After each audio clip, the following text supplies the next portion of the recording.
What's going on camera professionals? My name is Thomas Jordan and I'm an entertainment reporter and media consultant. And today I'm going to be reacting and explaining live celebrity interviews that went horribly wrong. If this is your first time on this channel, you'll see more videos like this one, as well as video tips and editing tricks so you can be a better on-camera professional. So make sure to subscribe and hit that notification bell so you don't miss anything. All right, here we go. A friend to Justin Bieber as they come. Is there something about him that we don't get or we don't understand him? And there's one story after another of, pretty outrageous behavior that we're reading about. What don't we get about him, or what is it that he's not getting out there? What cracks me up about this is, first of all, like I said, you can just see he's really just not into it and just doesn't care. Like, that guy, you're telling me that guy cares about Justin Bieber and Selena Gomez? That kind of blows my mind a little bit. And as I mentioned in my previous video, that you'll have to go back and check it out and I'll put it in the description.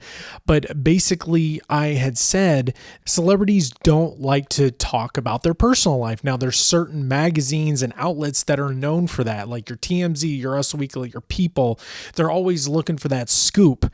I get he was asking about what we don't know about Justin Bieber, but she's there to promote her movie. This isn't about gossip. This isn't a gossip column.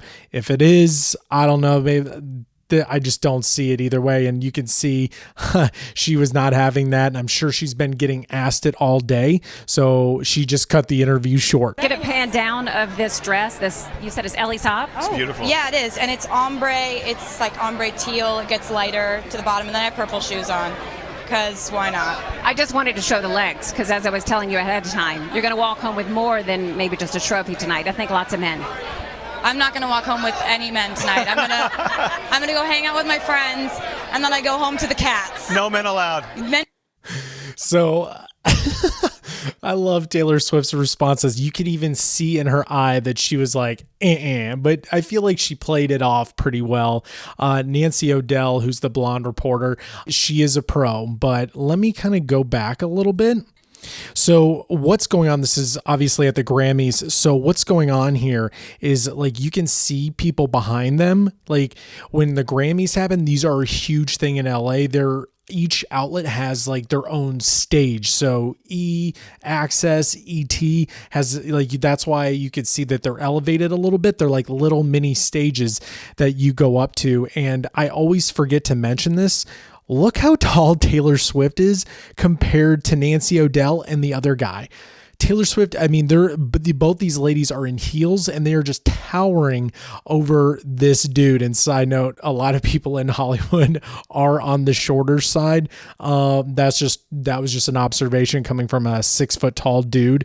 But yeah, so you can tell a lot is going on in the background, and a lot of these outlets will spend days, if not weeks, prepping for the Grammys, prepping for every single guest that comes up, and everything is calculated. So when you have this type of set, definitely the reporters and producers are working together to come up with these questions for every single celebrity. They may interview anywhere between 20, maybe even 100 people. So they really have to study and know what they're talking about. And I can just tell that Nancy O'Dell just kind of just tried to throw in a little humor, and they're live. So not only the pressure of going live, she's definitely got pressure of just like being fun, exciting, engaging with Taylor Swift. And yeah, you see how it goes.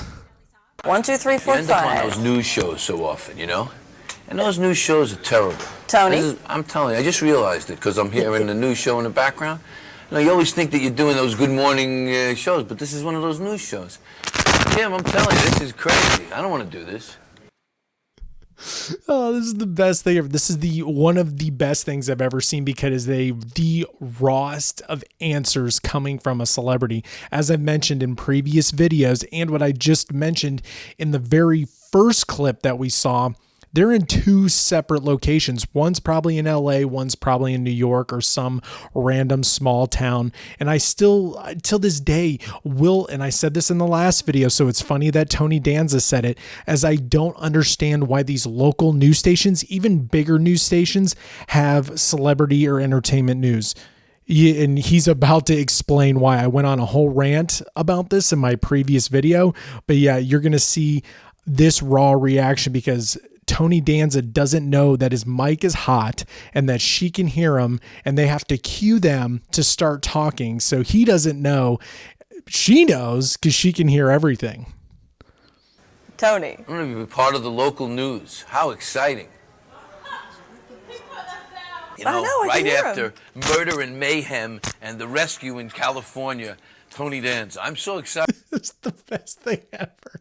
He's just like chilling, just talking mad crap. And you can hear the people in the newsroom just laughing their faces off because he doesn't know, but he's exactly local news right after like, you know, a stabbing or something. He's like, oh, we got Tony Danza. That's his whole point.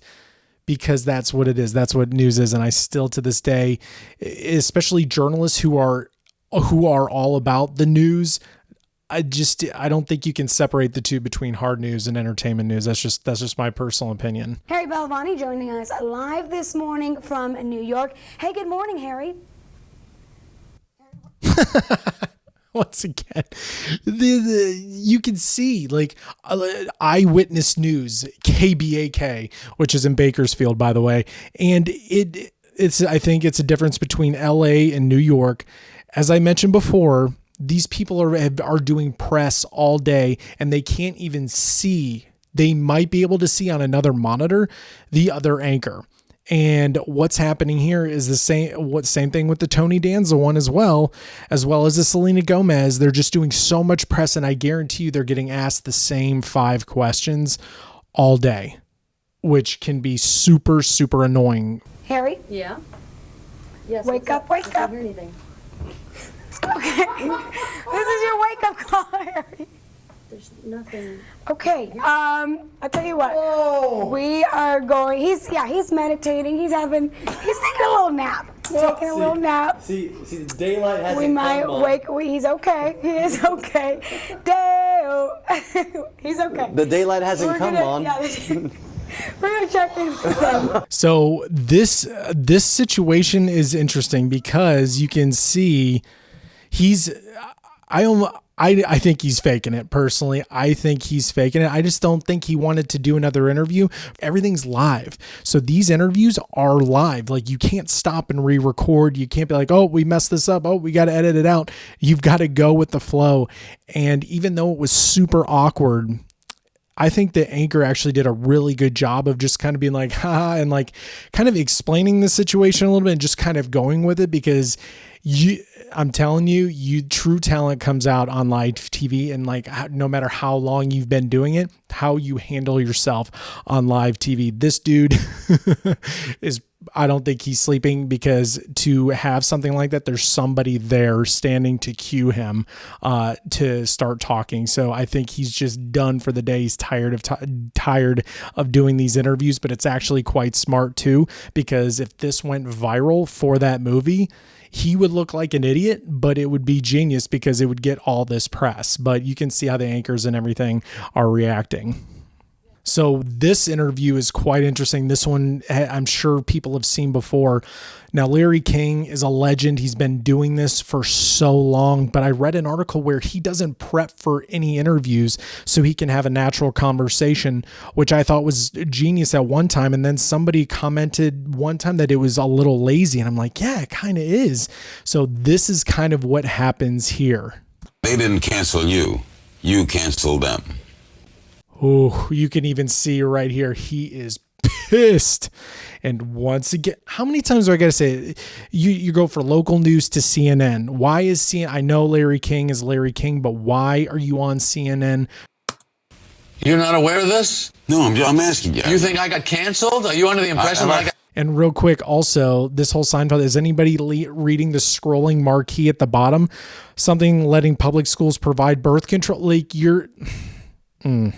Have I hurt you, Jerry? I thought that was pretty well documented. Is this still CNN? Don't most shows go down a little? Most people do also. But, yeah, no, I went off the air. I was the #1 show on television, Larry. Do you know who I am? Oh, he's such a good sport. Like, this could have went really bad. It was like he was joking, but not. It was like funny, haha, for a little bit. And then he's like dead ass serious. Jewish guy, Brooklyn. Yes. Okay. 75 million viewers last Okay. episode. Boy, you don't was take like it so canceled. bad. Well, that's the big difference between being canceled and being number one. Okay, I'm sorry. So this is a lesson learned for, I don't care what level you're at, if you're just starting out or if you are at the top like Larry King is. At least do anywhere between 15 and 30 minutes of interview prep, something. I can just picture Larry King now as like, I think once you get to a point, you ask this a lot of the same questions and he just didn't feel like he needed to do any more research, which is a little unfortunate. B-movie opens. Can we B-movie get a opens. resume in here for me? B-movie that opens Larry can go tomorrow. over? We'll be right back.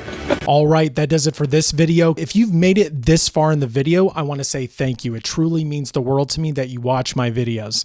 Second, I've been in front of the camera for more than 10 years and I want to start giving back. So I'm creating an online program where I'm going to focus on teaching you how to create your own content around your passion. Now, this means shooting video, editing video, interviewing, collabing, and more. So if this is something you are interested in, there is a link below to get on my waiting list.